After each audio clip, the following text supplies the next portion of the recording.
Our first panel of the day is a panel of university and college and university presidents. And I think one of the things that might surprise you is how likable actually other presidents are. And how gracious. Speak for yourself. When this idea of putting this panel together, when I first thought of it, I thought, well, that's a great idea. I don't know who will come. We have busy schedules, and this is particularly a busy time of the year, board meetings everywhere. And so I just picked a few of my favorite presidents and asked them, and figuring at least one or two would say no. But they all said yes. And so there's no room for me on the stage. But you all get a chance to hear from me a lot. So I'm just going to kick this thing off and take a seat and give you the opportunity to hear from these distinguished leaders, both in higher education and across the country. You have their bios, so we're not going to do formal introductions. I met Kevin Riley, who is our moderator today. I don't know, it was maybe a month or 6 weeks ago at a dinner at Sue and Arcay's house. First time I'd met him, and enjoyed listening to him. He's got a great sense of humor, and I thought, well, he'd be a great moderator. And I figured, well, I'm going to take a shot, and we hadn't spent that much time together. And I asked him, and he said that he'd be thrilled to do it as well. So I think we're in for an exciting hour. We'll leave some time for questions as we get to the end. But Kevin, it's all yours. Thank you, President Schall. And I'm going to count on you to signal us when it's time to get questions from the audience. He did talk me into this, but only told me later we were going to talk about what's right in higher education. And as a member of the media, that's an unusual and uncomfortable position to be in. And I know that our panelists are worried about my questions, which I didn't let them see before we got together. But we've spent a few minutes together already, and I think it's going to be a great discussion. And that's what we're going to do is let them talk. And I'm going to start with that very basic premise and ask them what they think is most right with higher education in their view, based on the roles that they have. So, who wants to go first? And Betty keeps hitting me, reminding me I didn't officially introduce you. So as you just introduce yourself, as you answer the first question, just remind them where you're from. And you can match the names with the pictures in the program. They're even better looking than the pictures. I think you've noticed that already. So. You want to start, John? Well, I think what's particularly wonderful at this moment of time in the evolution of higher education is the emergence of a kind of world community of higher education that is increasingly fluid. And the presence in that of American universities and colleges, and even community colleges now, in a very, very positive way. We in the United States have what is viewed universally as the most diverse, and in part because it's so diverse, and you can see it just from the universities that are here, the most revered higher education system in the world. But what's happening as this kind of world community of educators is developing is there's a tremendous fluidity of talent, student, faculty, and I bet you that there's none of us here that doesn't have a good friend who's in higher education on each of the continents that's populated. And as American higher education, strong as it is, begins to knit itself into that, what I see happening is a movement beyond what is the normal, very narrow, nativistic American view of things, where we think that we in this infant country have invented everything that's good. And we discover, for example, that there are, last Friday was at the University of Edinburgh, which, as its president welcomed us, said, "Welcome to one of Scotland's newer universities. We're only 450 years old. So what's happening is an extraordinary expansion of the range of learning. One of my great teachers used to say, play another octave of the piano. So even as we have virtuoso capacities, we're expanding into new ways of thinking and learning more and more. And I see, if there's anything that makes me, my antecedent degree to my law degree that brought me to NYU is a PhD in religion, so I look at things in centuries. And if there's anything that gives me hope over the long haul for the human experiment, it's the advancement of thought as a collective. And I see that happening, and I see American values being at the center of it. So I think that's what's distinctive about this particular moment in terms of the good news about higher education. That was John Sexton, by the way, from New York Oh. University. I thought the accent was enough. I did say law, L-A-W, law, but I pronounced it L-O-R-E. Go for it. This, by the way, I'll introduce him since he's interested. This is a hero of mine. I think he's are you the president of Georgia Tech? Georgia Tech. Jim, I'm a longtime fan going back to 1961 at Emory University. That would have been the First time with the first time with the Bar- debate. the Barclay Barclay Forum. Jim Wagner, Emory University. You know, it's fascinating. I think it's fascinating that we are even asking the question about what's great about universities. I don't think this is a question that people much cared about a couple of years ago. There must be something that's happening, because I sense that, I wish I could produce data for you, but I sense that the amount of newsprint that has been committed to American higher education in recent 18 months, or maybe even since, what was it, end of August 22nd, wasn't that when President Obama was at the University of Buffalo, saying, I know what universities are supposed to do, and we can talk about that later, and he got it partly right. But I think that there is an awakening to something about both utility and the deeper value of the American university. If I were going to say the one thing that remains right about American universities actually is something that has to do with its resistance to some of this utility and its continued emphasis and motivation toward educating for what it means, educating people to understand better what it means to be human, not just what it means to be employed. And by the way, I'm happy that all of our institutions graduate very employable graduates. But I think there's something beyond that with regard to what it means to be human, with regard to what it means to be a citizen, or as you were saying, John, a global citizen, with showing global leadership. So my short answer, I think what remains very, very right about our universities is its commitment to the human condition. I'm John McCardell from University of the South in Sewanee, Tennessee. I would certainly endorse what my fellow panelists have said, and would add what is one of my favorite quotations from Wordsworth's The Prelude. Toward the end of that work, he writes, "What we have loved, others will love, and we may teach them how."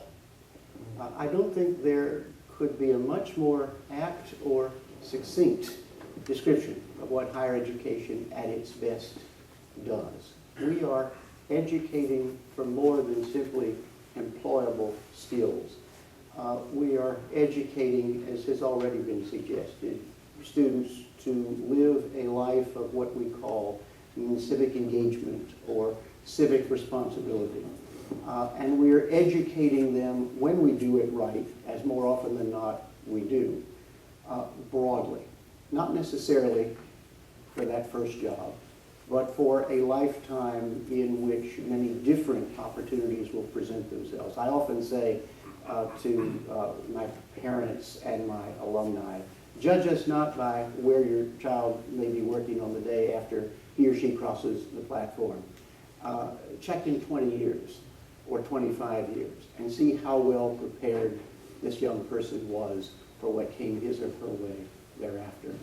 So I believe that in preparing young people to understand the culture of which they are a part, through that to understand that other takes on meaning only when we know what it is other than, and recognizing that our primary duty is not to impart or inculcate a set of particular training for a particular task, but rather the ability to think critically, to engage in complex problem solving, and to communicate clearly and effectively. And I think we're doing those things extremely well. Mark Becker, President of Georgia State University here in Atlanta. And of course, I don't disagree with anything that's been said, but I'll take it in a little different direction. But since I was from mathematics, I also go back centuries, but different books. But I actually want to take what John said and take it in a different direction, because there is indeed this global reach, this global presence. But what's exciting for me, what's happening in higher education, is what's actually happening in this country, because we are not resting on our laurels of being the best in the world. It's undisputable that American higher education is best in the world. And when you're number one, it's easy to become complacent and say, we figured it out, and y'all figure it out now and do what we did. But I know that the gentleman in this panel and President Larry Schall here, every one of us are thinking about what needs to happen for the future, because the world is changing very rapidly. It's going to continue to change. And it needs to change in a couple of important ways. And one is who participates in higher education. Who comes onto our campuses and studies at and graduates from our institutions. Because the reality is, most of the tremendous gains that have been made in higher education in the United States of America have been through a very narrow slice of the American population. Basically, what it comes down to at this point in history is if you look at who goes to college and gets a college degree, almost everybody from the top quarter of the economic distribution does. And we're up to about 60% of the next quarter, and in the bottom half, not very many. And there's a lot of presidents and a lot of universities around this country grappling with how do you change that? Because the future of this country is going to require that we have many more educated people. And we can't go back to the well of those who could pay a lot of money to go, because we've got them all. There aren't any more of them to give. And so what I think is really good about higher education is we understand that the world is changing, and presidents of these institutions, their faculty, their boards, are actually grabbing those issues by the horns and trying to chart a course forward. And I see progress at a number of institutions around the country, and I'm very hopeful for our future. Well, now that we know all four, I'm going to toss this question to Dr. McCardell. You sort of touched on this, but this debate in higher education over educating the whole person versus preparing people for a job or more of a vocational approach, certainly the president has stepped into that debate, and many are arguing that's the only way universities ought to be measured. Talk about that a little bit, and each of you have talked about that, but I'll let you go first.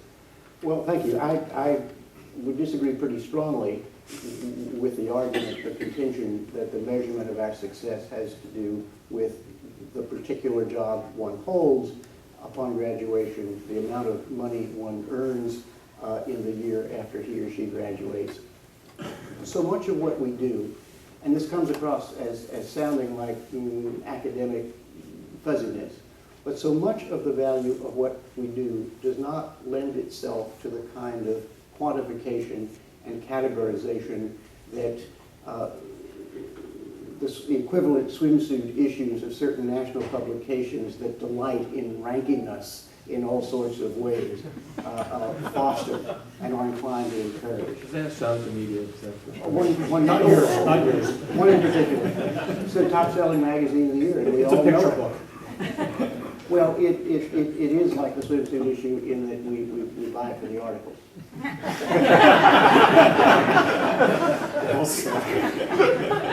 That was a shot. But I do go back to what several of us have said before. I think that the true value the long-term value of the education that we offer cannot be measured and should not be measured in those terms. Now, I think things like time to completion of degree, for example, is important. And I think that this is something that we might, at least some sectors of higher education, pay more attention to and do better. Retention and graduation rates do matter.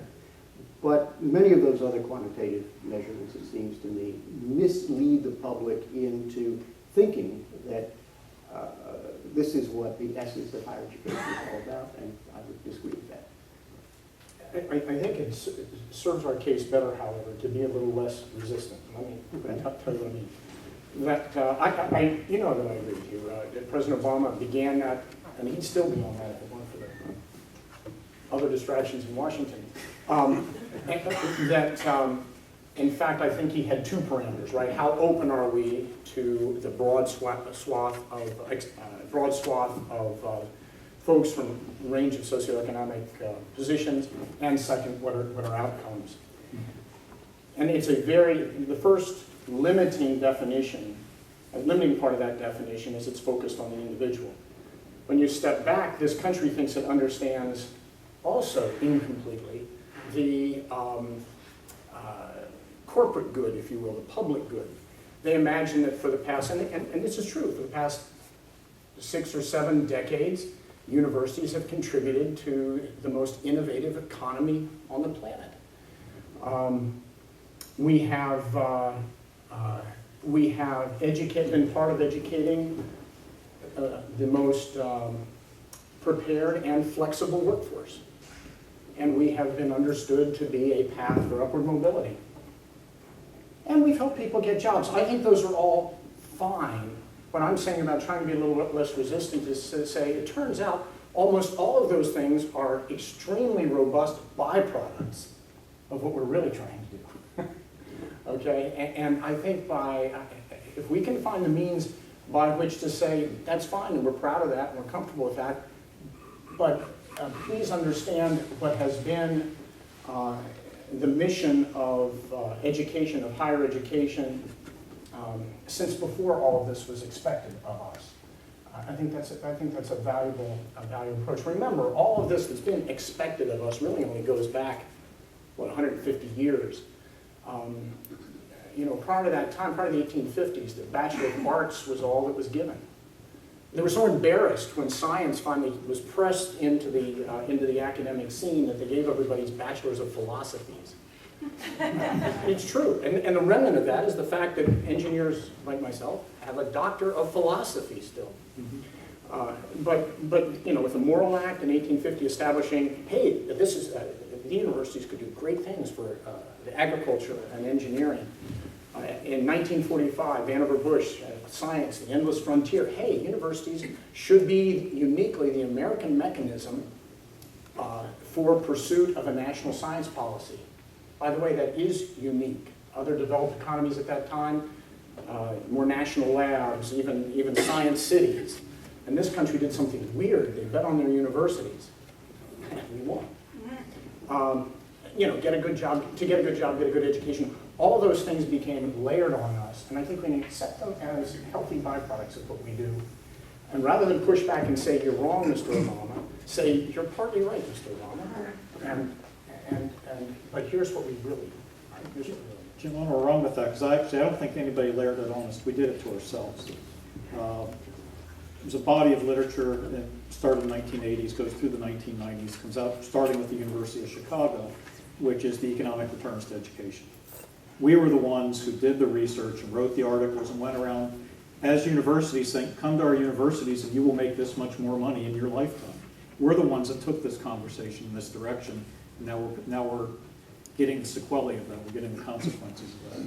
Yeah, I think it's true what you say. I, as Jim knows, was one of the very few folks in the research university organization of 60 universities who was concerned when we went down the utilitarian path with rising above the gathering storm, which was this, for those that don't know it, this kind of monumental self-justification of research universities based essentially on a utilitarian argument of the sort you talk about, and based on a motif, a worldview of competitiveness, which is another worldview that the president uses in the one area of human activity, knowledge, where it's clear that it's not a zero-sum game. So I agree with that, although I have to say, University of Chicago notwithstanding, we would probably be where we are today because our whole society has come to value only the short-term and immediately gratifying. And the idea of planting trees under which others sit, is not something that's, and so many of our problems, from climate change to Social Security to the budget, can be traced back to a deep societal malaise. On the question that's asked, I think I can maybe give a very interesting NYU perspective on the comments the three of you made. So we're a product of the Industrial Revolution and conversation between Jefferson and Madison, Secretary of Treasury on the one hand, and the economist Jeremy Bentham on the other, at the dawn of the Industrial Revolution. And they said that with the emergence of democracy and the Industrial Revolution, two things had to happen. Education had to be broadened, and it had to be made more useful. So we were founded with professional schools. Our first chaired professor was... NYU was founded in... Yeah. And our first chaired professor was Samuel Morse, who invented the Morse Code. But he was a professor of fine arts. So the idea of the liberal arts... So then what happens in the first decade of the 21st century? This school, and we have 12 undergraduate colleges, only 3 of which are liberal arts. And we've got the Tisch School of the Arts, we've got the Stern School of Business. So we're still very utilitarian in that sense, although the Tisch kids are different from Juilliard kids in that they get a liberal arts education in addition, right? And 2 sovereign states come to us, the Emirates and China. And they say, we want you to create campuses, full campuses in our country. We will fund them for you. In those 2 places, we're a public university, not a private university. Okay? And what do they ask us to create? A liberal arts college. So what do they want from us? They want a liberal arts college. Well, actually, what they want is design. And I've spent a lot of time with the Chinese. What they're looking for is they believe that the liberal arts education we provide is the heart of innovation. Creativity. Right. They're looking for people that are not stuck in boxes but can think for themselves. That's the point I'm trying to make. Is they want the Samuel Morse who will create the television. They don't actually understand what it means, though. No. Yeah, they don't understand exactly. They don't know where this road leads. One of our alumni whom I'm following carefully is the national distributor in China for Legos. And he has convinced the Chinese it's the key to creativity. They're going to buy them for all of their elementary schools. This guy's got a future, and I'm working on his commission. Well, you mentioned, though, consequences and where it leads in his reference to what the Chinese want. I mean, take that. Where does it lead? What are the consequences for it? In China or for us? Well, to have a free, open dialogue and discussion takes them into a place where they're not comfortable right now. I think that's very clear, especially if you're following what's exactly happened with the transition from Hu Jintao to Xi Jinping, is they're literally cleaning out the Senate. And I think I got an email this morning. One of the newspapers did something very unusual, ran a front page story asking that one of their reporters be released. So this is a place that's not used to having the kind of open discussion and dialogue, which is what happens when you do education the way we do it in this country. I think we should look in the mirror when we make that attack also. You guys have mentioned 2 of the key traits, I think, of the liberal arts education. One was the critical thinking and reasoning, and the whole ability to listen, reason, process, and communicate. You mentioned creativity. There is a third, there's a third dimension of building an authentic identity by appropriating values that are your own. When those things are put together, the kind of dynamic that I think that makes in a society is one of the sort of free and open thinking and conversation. If I were to say, where could this lead in the United States, I would hope it would be in a rediscovery of the value of creativity. I'm sad to say that one of the things I don't think we've done very well recently, and you guys can fight my head off for this, but is we've put an awful lot of emphasis on creating very effective and very erudite critics. When our faculty go to publish a paper, they send it out for peer review. I can tell you, in peer review, it doesn't come back saying, we really think if you modified the third paragraph on page 7, it would be a much better paper. It comes back and says, the third paragraph on page 7 stinks. And here's why, and it might take me 3 pages to explain. It's a dangerous thing to move from this exquisite, it would be an exciting thing to move from a position of such exquisite critique back to risk-taking creativity. You joked, and I don't think it's such a great joke, as you opened this up, that asking us about what's good and positive seems to run afoul of what sells newspapers. I think you're right. And I think, no, I'm not talking about your newspaper. I'm talking about what fuels us. If you want to know what character flaws or problems in your history you might have had, perhaps the thing to do is run for public office. Right? Because there will be that sort of critical examination. And as long as we keep communicating to our young people and all of our students the hazards of being creative, we're going to squash that. So when you say, do the Chinese know where this is leading? I would love to see the same sort of invitation in this country to rediscover what those traits of being broadly educated, liberal educated person would lead to. And to the degree that we can lead by example on the creativity front, we need to address, as part of our and our students' sense of civic obligation, the importance of the study of and even the practice of the arts. Morris was a painter. The arts, on many fronts now, are being, if not attacked, impoverished. And I think we all have an obligation on our campuses and with our students to make sure that creativity, as defined in that way, is not diminished. Before we leave this, could I add a comment? No, absolutely, yeah. So one of the tragedies that I observe occurring in America is what might really be called the death of thought. And it's a product and part of the Coliseum sloganized society, the creation in the media of feedback loop media, where there's not an engagement that goes on. And nuance, really an allergy to nuance and complexity that we try to avoid. And of course, universities stand as testimony against that. But what's ended up happening because of that is the product, and you do see it in the president's commentary on this, the loss of the notion of higher education as a public good. I would not have been able to go to college if it hadn't been for a program in New York State that allowed students that got a certain score on an exam that was administered statewide to choose the college in the state they wanted to go to and have it paid for by the state. What we've seen is a tremendous withdrawal of the subsidy that the public wheel, the government, is putting into higher education, even as the political chattering class criticizes the raising of tuition. And I found it very interesting in dealing with the Chinese, where we are a public university.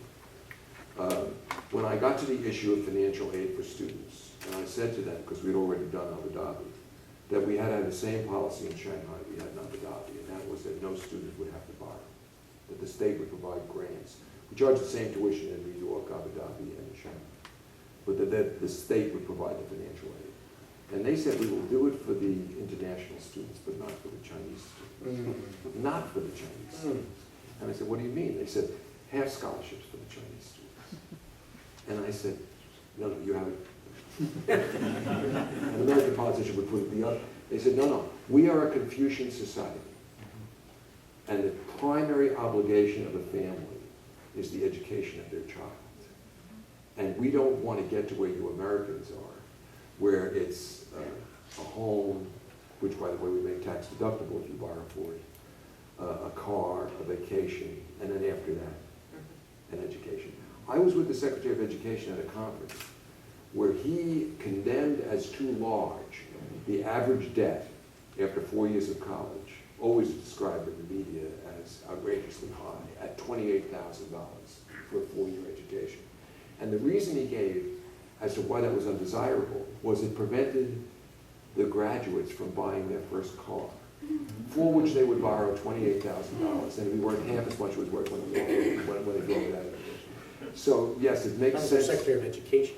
Yeah, and it makes sense for my daughter when she gets married to borrow $500,000 to buy a 1-bedroom apartment in Queens, on which you'll have to pay not only her mortgage but a monthly maintenance fee.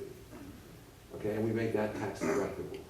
This is what's wrong at a deep level in losing the notion of a higher education as a public good. We're withdrawing the subsidy, our tax policy's got things upside down, and the Chinese are saying we don't want to be like you in that regard. And it is to their advantage, not ours. Well, let's go in a slightly different direction, and I'll toss this one to Dr. McCardell. You made a reference to civic engagement as a crucial part of what you must do. Talk about that a little bit. What exactly does that mean? Why is it important to you?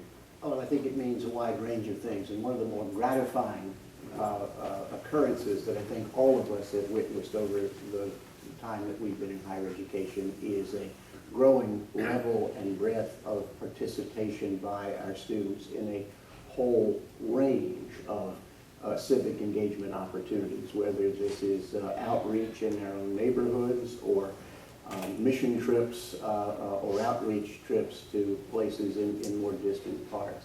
I think this current generation, for all that may have been said about it negatively, does have a sincere, a deep craving to make a difference and to be encouraged and guided in that way. We often think about preparation for employment as involving internships in companies and banks and corporations. Well, social service internships have arguably as much long-term benefit in the education of our students as all of those other more directly related occupational internships may be. I do believe there is an ethic that is genuine in these young people, and I think that we do a good job, actually, of encouraging that and of providing those opportunities, reminding students that they don't need to go halfway around the world to make a difference in someone's life. You can just as readily do that by going around the block in the case of many of our campuses. In our preparation for this discussion, we exchanged a bunch of emails, and Dr. Sexton, one of yours was very passionate around matching students to universities. Talk about that concept, and I mean, certainly in this room we have, as you mentioned in the opening, that we have a huge range of types and styles and places where someone could be educated. But talk about that idea, then others chime in. So there's a world conversation going on, driven principally out of Europe, but in countries like India and China it's big, and it's important here in the United States in a different way, around what's called the massification, we would call it the democratization of higher education. And the question that worries me is that we're going to take easy ways to accomplish the spread of what appears to be higher education. I'm going to call it the awarding of the bachelor's degree or associate degrees. And the easy way would be essentially what we did K through 12 education, which is social promotion. I mean, we could just line people up and give them a bachelor's degree. And we would have huge percentages that would show up nicely on the board tables. I think we have to be very, very careful about quality. And one of the keys to quality is to realize that, I mean, the real flaw with the swimsuit issue is that it provides a ranking 1 through N, as if there was a universal 1. Now, the first thing I do when I sit down with a student is I try to find out about that student. And you have 5 very different institutions representing 5 presidents, you know, from Larry to 4 of us. And, you know, it would be wrong to say, without knowing who the student is, which one of those institutions is the number 1 for that student. So this is this concept of matching. If you view higher education as a symphony orchestra, you want to get those with talent with string instruments in the string section, not in the percussion section, and vice versa. And to say, and by the way, there's something that's other than going to college or university, which is the choir. And you can't do Beethoven's Ninth without that choir, or the Messiah without that choir. And some people shouldn't go to college. And what's begun to become clear in the United States is we do a very, very bad job, except for the elites, in matching. And the most interesting data is that if you're not in the top 20% socioeconomic group, you are probably going to be undermatched. And the most seriously undermatched are the bottom 40%. And they end up going because they have schools with bad guidance counseling, they don't have a family tradition of it, they don't have external tutors or counselors, they don't have a peer group, a whole host of reasons. They end up going to colleges that are less good than the colleges, if you control for everything. Huge social science studies have been done on this, than they ought to be going to. And when they go to those colleges, counterintuitively, they do less well. Because there's less services, the peer group, the board, I mean, a whole host of things. And this is a national, I mean, this isn't a pipeline issue. These kids are out there. There are ways for us to find them. I'm a great believer myself in games to find them. You know, put a game on the internet and let the kids come to it and then figure out and find out who those kids are that just won the internet chess match or the internet math contest. Because they'll participate in games not knowing it's part of a college admission process. But we got to find those kids. And there's my own self, I put whatever the value of Teach for America, and I was reading an article this morning that it's being criticized by some.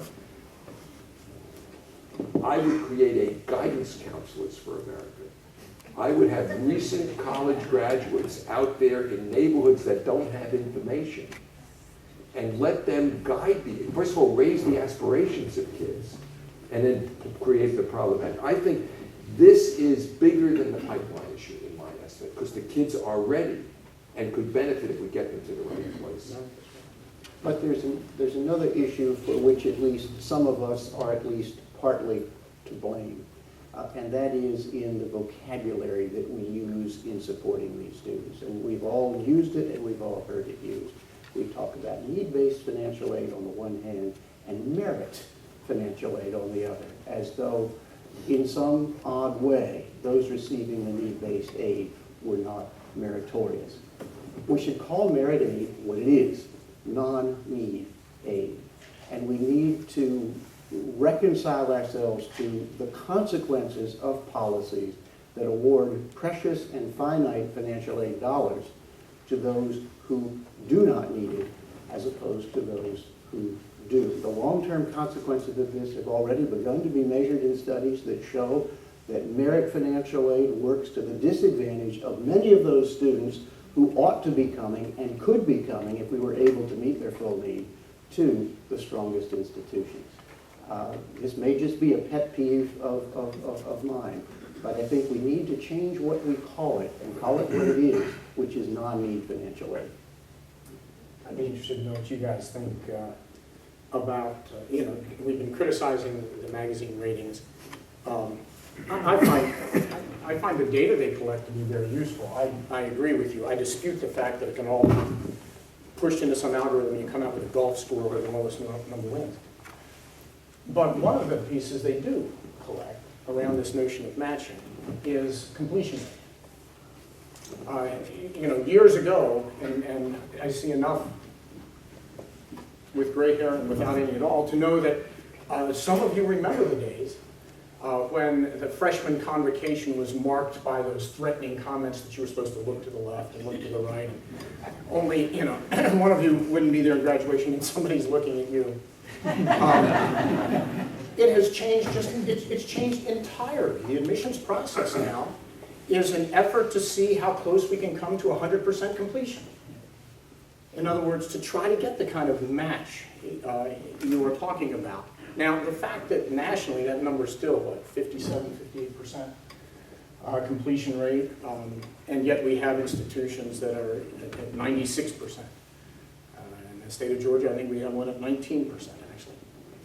And although the worst that I've heard of has been the for-profits. Must be a MOOC at 19%. Sadly, it's not. Sadly, it's not. Although you're right, I haven't seen the recent number, but Phoenix was at 8% for a while.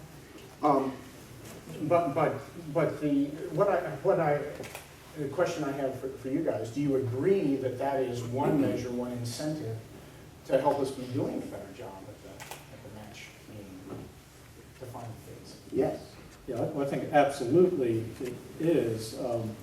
As John alluded to, though, is not the dumb down. The goal is if you maintain the academic standards, and basically, I think we have to go one step further. I think the admissions decision should be: we've already decided you're capable to succeed here. We already know that you have the ability. Now we got to get you to graduation, because there are things that you do in college you didn't do in high school. There is a lot of transformation that takes place. That's the power of higher education in this country. It literally transforms lives. I guarantee that everybody on this stage and everybody in this room had their life changed in big and important ways by their college experience, a life they wouldn't have had otherwise. But what we've tended to, if you will, as a country in higher education, focus on what do the elites do, and say, I want to do that too. And there's been way too much of me too, me too, me too, and everybody wants to do the same thing. I was thinking about that when you were talking about the public engagement, the service learning. Okay, we have one of those too. And they just list off the things that, pick your favorite institution, what they do, and everybody, me too. I think fundamentally is what we have to do is we have to look at what is it that our institution can do well in a differentiating way, not in a me too way, and then be really good at it and admit students who fit with that. In fact, the reason I'm at Georgia State is because of John Sexton. He doesn't know this. I was actually at a meeting in New York years ago before I was president, and spent all my life in flagship institutions, my faculty career at the University of Michigan. And this bearded guy from NYU stands up and gives this speech that actually I thought you were going to do, but you did the orchestra instead, which is, if you want to come to college and have big green lawns and fraternities and sororities with columns and football on Saturday, don't come to NYU. But if what you want is to be in the heart of the world's greatest city with all the arts and all the Wall Street and all these other activities, and you like the noise and the energy and the vibrancy, those weren't the exact words, but that's what I remember, then come to NYU. He was very clearly articulating what was special and different about NYU. And you don't go there if that's not what you want. And basically the reason I came to Georgia State is to see what he's done in his part of New York City. It's literally changed the neighborhood and the city as well as the institution. And George Washington's done that in Foggy Bottom, in Washington, D.C., and Northeastern has done that in what used to be a gang-ridden, crime-riddled neighborhood, and today you'll walk through it and never believe it was. I wanted to see if you could do that at a public institution, and that's what we're doing at Georgia State. Well, thank you, but I'll pick up on that to say, there's no happiness in life in trying to be somebody else. Mm-hmm. And the same thing's true with an educational institution. And we had the interesting experience of trying to create two schools whole cloth in Abu Dhabi and in Shanghai. And we brought back lessons from that to New York. And we, a lot of times it comes back to the matching issue. The admissions director thinks of himself or herself as recruiting athletes almost for, you know, getting into class, the SAT scores, and what I think we're saying is you have to know your institutional self. And what we started with in Abu Dhabi, for example, 4 years ago, was we were admitting a class, we were going to retain a class, we were going to fulfill a class, we were going to place a class. It was all the same process, and from day one, we were visualizing that whole process. And, you know, of all the things that have gone on in Abu Dhabi, the thing that I'm proudest about is now we're 4 years into it, there hasn't been a single kid leave. We're going to graduate exactly the kids that started there 4 years ago, this coming May. But I think it's about knowing what you are and saying what. So I say to people, when the tours go through NYU, if one of the ambassadors calls me in, I say, listen, you come to NYU, New York, I want to tell you one thing, we got lousy financial aid. I think we were on the verge of bankruptcy 35 years ago. We're doing our best. We're up to meeting now. When I started, we were at 34% of the need. Now we're at 57% of the need. But that means it's tough to come here. And I got in a lot of trouble with my deans when I insisted that after we had admitted kids, because we admitted without regard to need, that we identify the 1,500 people we think are going to have to borrow too much to come. And we call them up and give them financial counseling. Now, we don't say you can't come. And we try to get them every which way we can.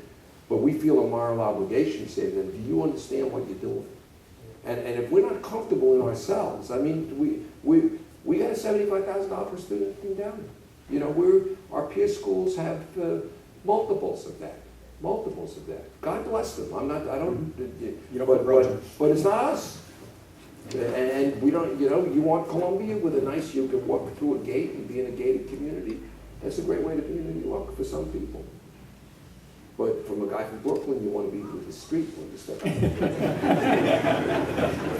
The street section of the orchestra. Yeah. Well, we're going to open it up to the street here and let people in our audience ask some questions. I would just either stand up and start talking or raise your hand. Sue, go ahead. Does that surprise you? Yeah, sorry. Should I sit down? I have a question. I am a president of Campus Community Partnership Foundation, and my question is the whole conversation about MOOC. Just want to hear from you what you think about it, because it's so much in the academic world. And I'll start, and you guys can talk. I think most of us probably are down with the MOOCs. It's one of those things you feel you have to sort of be in the room so when the music stops you have a chair, but because I think the music will stop, or at least it'll change dramatically. But MOOC to me is a symptom. John mentioned something marvelous about this millennial generation. They really are committed to the public good. The other thing this millennial generation is born digital, right? And we all say we think we know what that means. But remember, they can never remember a time when an additional sense to sight, hearing, smell, taste, an additional sense, the way they relate to the world is digitally. It's so powerful. There was a McCann poll. Did you happen to see this thing? 53%, and I think they said from 16 to 22-year-olds, 53% reported that they would give up their sense of smell before they would give up a smart digital appliance. And we kind of giggled, and see? I tried that out on my daughter. And she said, yeah. She's one of the 53. Yeah. The point is, they appreciate the world, they receive the world, they interact with the world every bit as much through a smartphone as they do through their nose. And they know it. I think the MOOCs are among the ways that we will engage and take advantage, among the tools that we will engage in with. We're learning so much, and among the MOOCs that we ran, we had a professor run a MOOC and teach the same course at the same time and assign half of his class to take the MOOC at the same time that he taught it. What he reported the most fascinating thing was that they did, the half that took the MOOC did come to class with a little more preparation, but they also brought questions from around the world that he had never had in his classroom before. He said his classroom for that particular semester was probably received the best classroom experience ever, because when he thought he was reaching out, he was actually inviting people in. We're going to learn a lot about these things. I think they are to be played with and enjoyed and dreamed about.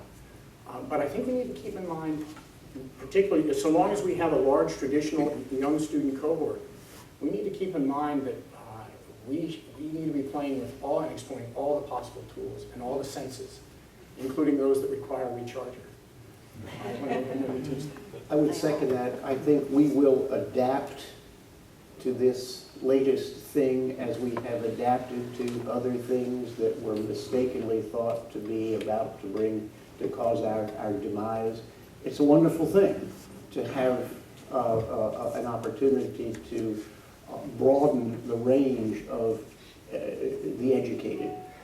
And we should welcome the opportunity that MOOCs give for citizens of all ages to continue to learn. Will they undermine or seriously threaten the kinds of places we represent? I rather doubt it. And I think instead we will adapt, and MOOCs will adapt, as we are already adapting, to take the best of what they offer. And as Alexander Pope, be not the first by whom the new is tried, nor yet the last to lay the old aside. That's a good message to keep in mind as this latest new thing presents itself to us. I'll actually push that one step further. I think we're going to be a lot better as the result of this kind of technological innovation. They've actually touched on some of it. There's no reason to believe, in spite of the fact that we've been around for a long time, that we've actually figured out the best way to teach. There's actually no reason to believe, in particular, that we've figured out how to educate people with different learning styles. What we have right now is a system that's geared to people that are really good at about a 2-hour test, who are willing to sit and listen to other people and regurgitate, in many cases, back what is told to them. In this new world, we're going to spend a lot less time wasting faculty time giving the same lecture over and over again. And we're going to actually learn what works and how people learn. I'll give you the simple example. I used to teach elementary statistics to hundreds of undergraduate students and to hundreds of graduate students. And the same lecture that I gave, whether it was at the University of Michigan or one of the other institutions I worked at, was being given in classrooms from community colleges to Harvard, Princeton, Stanford, Yale, and NYU. All over the country, we were all using the same books, we were all teaching the same thing. That's an incredible waste of faculty talent. Where the power of the faculty member is not to stand up and write out formulas and tell you that this is how you do this and this is how you do that. Or in 1865 on this day, this person conquered that one or whatever. The power of the faculty member is to go to a student and say, have you thought about? And every time I make that conversation, people will remember one or two professors who fundamentally changed their lives, either in the type of career they went into, the passion they developed, went on to become a professor in my own case, being a first-generation student. And what we're going to get out of the MOOCs is we're going to get out of the business of basically spending a lot of money on a very expensive asset called a professor to do a very low-level task. And we're actually going to put them in a much better position to spend productive time with students doing the transformative things they do. And at the benefit, the international part of this is when I taught statistics to whether it was 30 or 100 students at a time, that was all the data I had. As soon as you go to the MOOC, you get data on 8,000, 10,000, 1,000, whatever, and you can actually learn a lot more information about what they understood and what they didn't understand very quickly, and you can adapt to it. And that's what the people at Coursera and Udacity are figuring out, is how to do experiments in real time and figure out in real time, not so it's next semester I'm going to try this. Tomorrow, today, tonight, we can change it right now, because these experiments are live, they're ongoing. We're headed to a much better place. But we have to get above the hyperbole because it is new, it is disruptive, but we're going to be better for this. What MOOCs are challenging us to do, and this is a good thing, is to defend the indefensible proposition that all subjects are equally well learned in 12 weeks, Monday, Wednesday, Friday, from 10 to 11, with the midterm, a term paper, and a final. And no one of us would stand up here and try, and if we tried, we'd fail, to defend that proposition. And yet, that's how we're all structured, that's how we all make progress to our degrees, and MOOCs may finally jar us into thinking about that differently.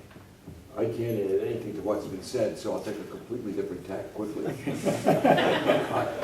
I would not lose the fact that the MOOCs can be tremendous search engines for talent. I alluded earlier to games. I mean, I'm the chairman of the board of something called the University of the People, which is a free online education. And we're using that to discover kids in Haiti and sub-Saharan Africa that we can then bring into places. What you need then is the financial aid to support them. But if you have that, and we should have that, and we must have that, we're finding brilliant kids. And the MOOCs are tremendous search engines for talent, like the games that are free. One or two more there, right here. We can try to be short. Mine's a simple question. What are MOOCs for the people who don't know? We don't know. It stands for Massive Open. Online Courses. Free courses on the internet. It takes its name from the gaming. So this is a MOOC because it's being sent out on the internet. And we all agree on That means it's wide open, it's free, it's online. Got it. Thank you. Yes. I've got just, this might be a long question, but I wonder if, it seems to me like SAT scores are tied to county wealth, and county wealth is what funds the K-12 system. And I sometimes worry that, you know, I get to graduate from a school based on my parents' socioeconomic background. And I'm almost targeted towards a certain kind of education the moment I'm born. So it seems like that system's a little bit broke to me. And how do you guys suggest we might fix that? Get rid of your parents. Nobel Prize for one of bad suggestion. I think this is the danger of stratification that I see. And frankly, I'm just going to make the first negative here for the moment. I accept everything you said, by the way. My first negative is against anyone who stands up and says to people that the answer is a $10,000 college degree delivered online. And when you have leaders standing up and saying that, when you know they wouldn't send their own kids to the schools they're recommending other people send their kids to, you know something's wrong. And that's where our public policy right now is. We have the national conversation going on with people that are paying my son, the actor, who's from the right zip code and has the right parents, okay, and therefore did well in those tests. These people who are from my zip code, with even more wealth than I have, are paying my son what they pay a Wall Street lawyer per hour to tutor their kids so that their kids can get a high SAT score, even higher than they naturally get, so they can get into a high-cost school. And what I worry about is, what are the leaders that are doing that? Not telling the poor, the unconnected, the ones without guidance counselors. And that's this word stratification. If we're not careful, if we buy the story that technology is the answer here, and we're going to start giving credit for those MOOC courses, and then and places are going to start awarding degrees based on an aggregation of those courses. And we're going to stamp people with BA degrees and declare a tremendous political victory in this country. Because now we've got 60% of our people graduating with BA degrees. And if we're not careful, it'll be a caste system greater than India ever created. And it'll be right out of what you talk about. And that's my biggest worry, frankly. And he asked for solutions. Yeah, well, I'll take this in a little bit different direction. Hopefully John will be able to sleep tonight as a result.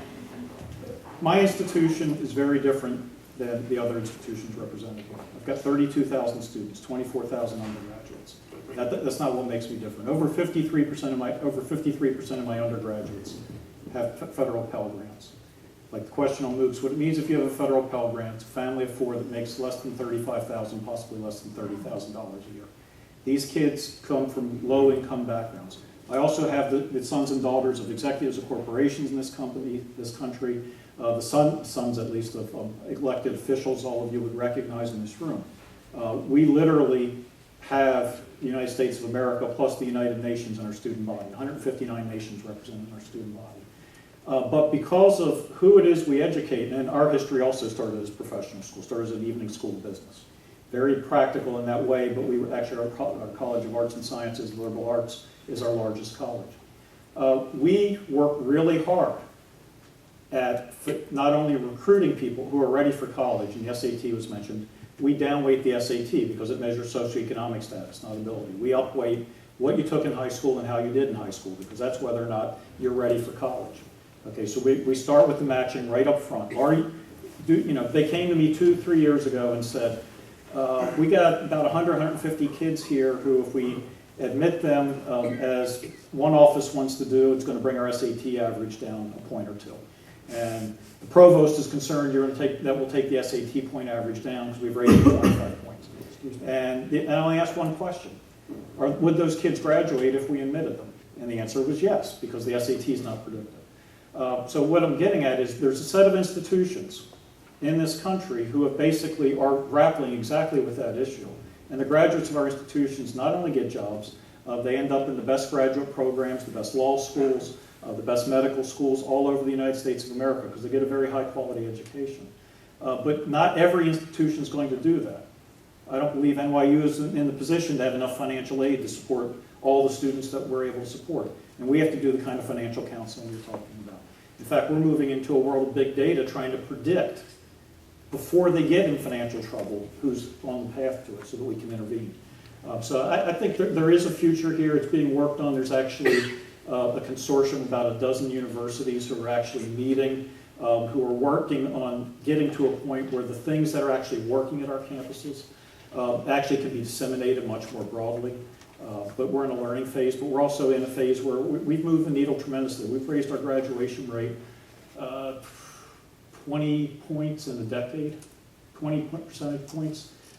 If you look at our graduation rate next to the next institution with a similar Pell rate, our graduation rate's about 2.5 times higher than theirs, which means we're just over 50%, which puts us at the national average, but with an income distribution that is below the national average. I think we have to declare this over at this point. So please join me in thanking